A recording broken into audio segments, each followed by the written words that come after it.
agama serta utusannya. Ya. Bapak yang saya hormati, sebaliknya hati-hati dan lemah lembut merupakan dua sifat yang dicintai oleh Allah Subhanahu wa taala. Ya. Ketika tahun 9 Hijriah, ketika Rasul sudah di Madinah, tahun 9 itu dinamakan Amul Wufud. Tahun kedatangan delegasi-delegasi dari seluruh pelosok penjuru Jazirah Arab menyatakan Islam dan tunduk taat kepada Nabi.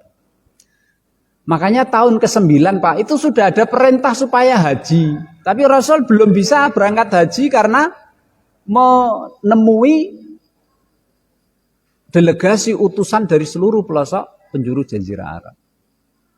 Sehingga kewajiban menunaikan ibadah haji tahun 9 itu Rasul menyuruh sahabatnya untuk berangkat dan menyuruh atau memilih Abu Bakar As-Siddiq sebagai pemimpin jamaah haji. Rasul tidak berangkat Pak. Rasul hajinya tahun ke-10 Hijriah. Kenapa Rasul kok tidak berangkat? Menyuruh sahabat-sahabat untuk berangkat dan memilih Abu Bakar As-Siddiq sebagai pemimpin. Karena memang nggak sempat Pak. Karena seluruh Jazirah Arab ini mengutus utusan-utusannya untuk bertemu dengan Nabi. Apa? Untuk berjanji setia, berbaiat kepada Nabi. Menyatakan masuk Islam, mewakili seluruh kabilahnya, seluruh anggota dan warga-warga sukunya. Itu kalau diwakili kan kurang mantap seperti itu Pak. Di antara utusan ini, ada utusan dari kabilah Bani Abdu Qais. Kabilah dari Bani Abdu Qais itu mereka kabilah yang tinggalnya di Jazirah Arab bagian timur, Pak. Dekat-dekat Teluk Arab sana. Sekarang ya Bahrain, Qatar, Kuwait, Irak, nah di sana itu.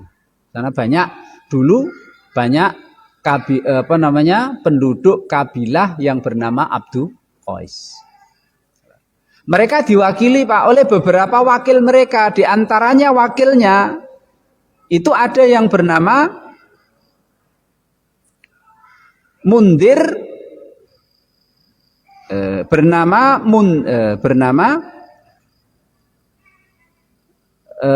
Mundir bin Aid.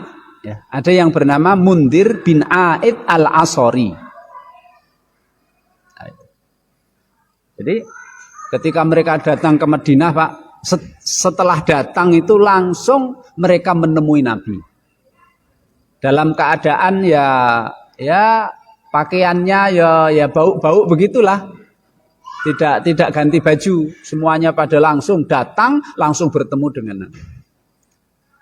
Tapi ketua mereka Pak, ketua delegasi yang bernama Mundir bin Aid al-Asori tidak seperti mereka. Sampai ke Madinah, ya, semua bawaan, unta dan lain sebagainya kendaraan dia rapikan, dia ikat, barang-barangnya dia rapikan, ditaruh di satu tempat, kemudian dia membersihkan diri, kemudian pakai pakaian yang rapi, sehingga bau-bau safar, bau bepergian, apek, bau dan sebagainya itu hilang, semuanya jadi wangi dan rapi. Setelah itu dia nyusul dengan teman-temannya menemui Nabi Muhammad Sallallahu Alaihi Wasallam. Ya. Kemudian mereka ini berkata Pak kepada Nabi Muhammad Sallallahu Alaihi Wasallam tentang kondisi mereka menyatakan tunduk, mereka menyatakan Islam gitu. Kemudian Rasulullah menjawab ucapan mereka, tubayi'una ala anfusikum wa qaumikum. Kamu berjanji setia kepada saya untuk masuk Islam dan tunduk kepada saya, kalian dan juga kalian mewakili seluruh penduduk kabilah kalian. Mereka mengatakan Pak, delegasinya itu termasuk Mundir bin Aid al-Asari, na'am, ya. Cuma Mundir bin Aid ini Pak, akhirnya dia berkata kepada Nabi, ya Rasulullah, innaka lam tuzawidir rajula an syai'in ashadda alaihi min dinihi. nubayyi'uka ala anfusina wa nursilu man yad'uhum famanittaba'ana kana minna wa man aba qatalnahu. Wahai Nabi Muhammad, engkau telah memberi bekal kepada orang-orang yang datang kepadamu sebagai delegasi dari kabilahnya. Bekal itu adalah agama. Mereka pulang dengan membawa agama yang engkau bekali kepada orang tersebut. Dan dia bawa bekal agama itu ke kampung halamannya, ke kabilah dan sukunya. Maka wahai Nabi Muhammad, kami berjanji setia kepadamu untuk ikut kamu. Kemudian kabilah kami, nanti ketika kami sampai di kabilah kami pulang sampai di kabilah kami akan mengutus utusan ke seluruh pelosok kabilah kami untuk mendakwai mereka masuk Islam.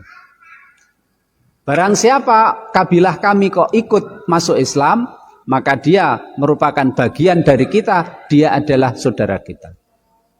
Dan siapapun dari kabilah kami ini kok tidak mau masuk Islam, tidak mau tunduk, maka kita akan perangi kabilah itu. Akan kita perangi orang-orang di kabilah kami itu. Maka Rasul mengatakan, sodakta, betul kamu. Kemudian Rasul mengatakan, inna fika khoslataini yuhibbuhumallah. Wahai Mundhir bin Aid, dalam dirimu itu ada dua sifat yang dicintai dan disukai oleh Allah Subhanahu wa taala. Al-hilmu wal ana. Halus, tidak kasar, lemah lembut. Nomor dua adalah al-haya, atau dalam riwayat lain wal ana, dan hati-hati.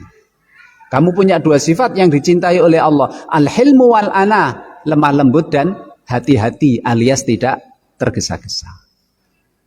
Makanya Bapak bisa hormati, pemimpin atau pemimpin keluarga atau pemimpin apapun, kalau dia punya dua sifat yaitu lemah lembut wal anah dan kehati-hatian, tidak tergesa-gesa, maka itu merupakan pertolongan dan inayah, petunjuk dari Allah Subhanahu wa taala untuk menjadikan kepemimpinannya lebih baik. Larangan tergesa-gesa, terburu-buru, dan perintah untuk hati-hati.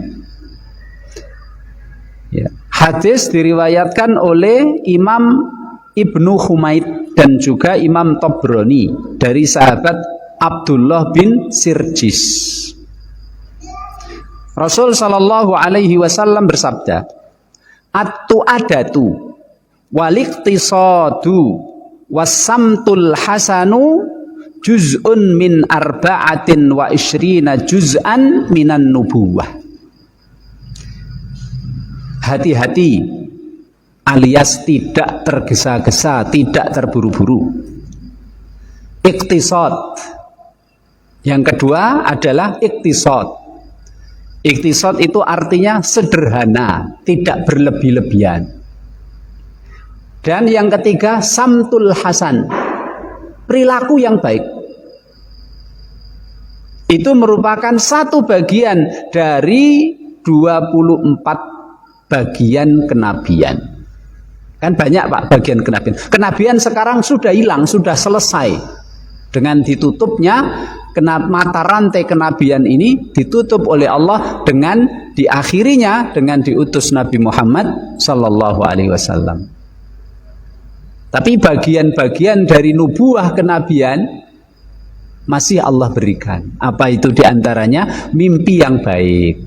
Itu kan merupakan bagian dari kenabian. Bukan berarti orang yang mimpi yang baik jadi nabi. Bukan, sudah nggak ada nabi. La nabiyya ba'di, tidak ada nabi setelahku, sabda Nabi. Cuma Allah Subhanahu wa taala masih memberikan bagian-bagian dari bentuk, istilahnya bagian-bagian dari tanda, bagian-bagian dari bentuk kenabian. Ya, mimpi yang baik termasuk ini adalah kehati-hatian, sederhana, tidak berlebihan dalam apapun, baik dalam masalah urusan agama, dan juga yang ketiga adalah tingkah laku atau perilaku yang baik.